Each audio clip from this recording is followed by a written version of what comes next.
Lost love. These things happened to me nearly 10 years ago. I lived in a city, but the city was hot in summer.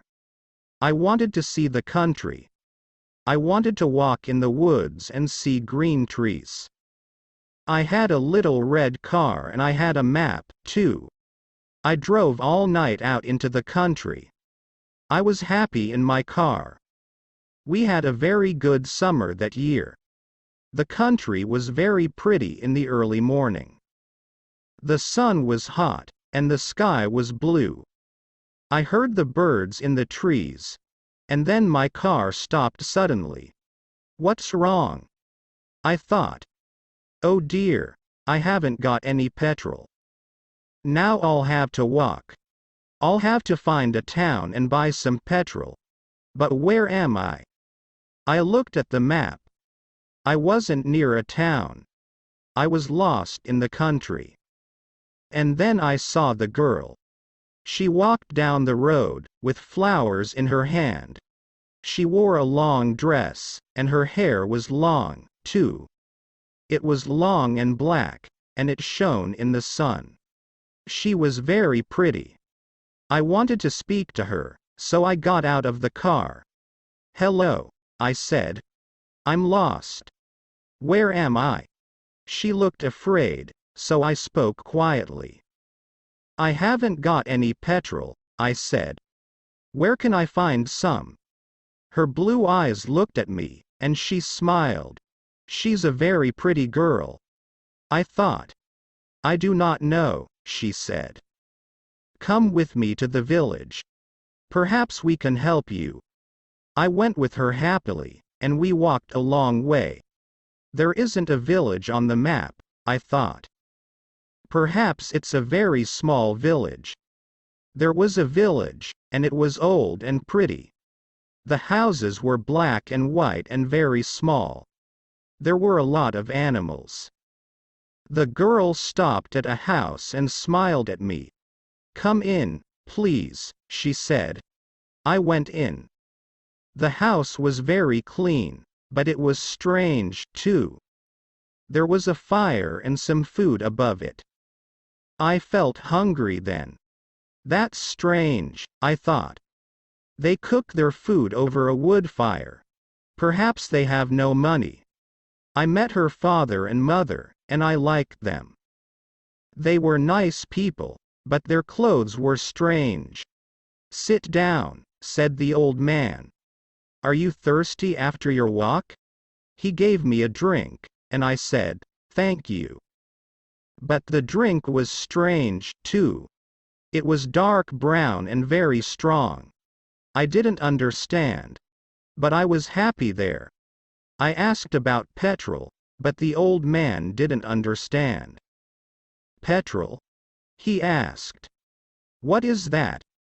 This is strange, I thought. Then I asked, do you walk everywhere? The old man smiled. Oh, no, we use horses, he said. Horses? I thought. Horses are very slow. Why don't they have cars? But I didn't say that to the old man. I felt happy there. I stayed all day, and I ate dinner with them that evening. Then the girl and I went out into the garden. The girl's name was Mary. This is nice, she said. We like having visitors.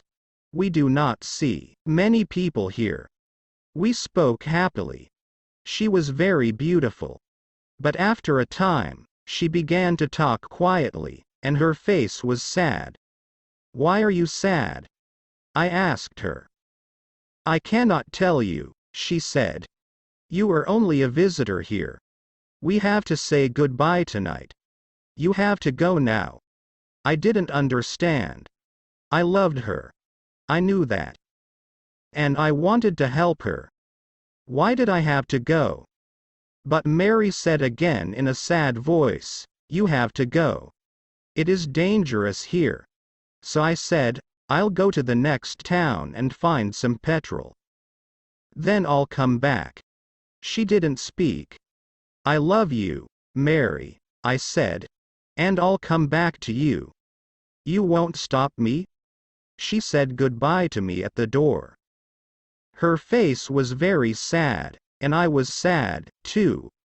I didn't want to go. It was midnight. The night was very dark, but I walked and walked. I was very tired when I saw the lights of a town. I found some petrol, and then I asked the name of the village. But the man at the garage gave me a strange look. "What village?" he asked. I told him about the village. I told him about the old houses and the people with strange clothes. Again he gave me a strange look. He thought, and then he said, "There was a village there, but it isn't there now. There are stories about it, strange stories." "What do people say about it?" I asked. He didn't want to tell me, but then he said, "There was a big fire in the village. Everybody died. There aren't any people or houses there now." "How did it happen?" I asked. "And why?" "Oliver Cromwell killed them," he said. "He was angry with the villagers because they helped the king in the war." I couldn't speak. This isn't right, I thought. That war happened 350 years ago. Then I remembered the strange clothes, the long hair, the food over the fire, and the old houses. And I remembered, too, about the horses. "But I don't understand," I cried. "I saw the people in the village. I spoke to some people there." The man looked quickly at me, and then he spoke. "There's an interesting story about the village. For one day every 10 years, it lives again, but only for one day. Then it goes away again for another 10 years. On that one day, you can find the village. But you have to leave before morning, or you will never leave." Can this be right? I thought. Perhaps it was. Mary said, "You have to go." She loved me, but she said, "We have to say goodbye." She was afraid for me. Now I understand, I thought. I went back to the village, but it wasn't there. I looked again and again, but I couldn't find it. I saw only flowers and trees. I heard only the sound of the birds and the wind. I was very sad. I sat down on the ground and cried. I will never forget that day. I remember Mary, and I will always love her. Now, I only have to wait 2 months. The village will come back again. On the right day, I will go back. I will find her again, my love with the long, black hair. And this time, I will not leave before morning. I will stay with her.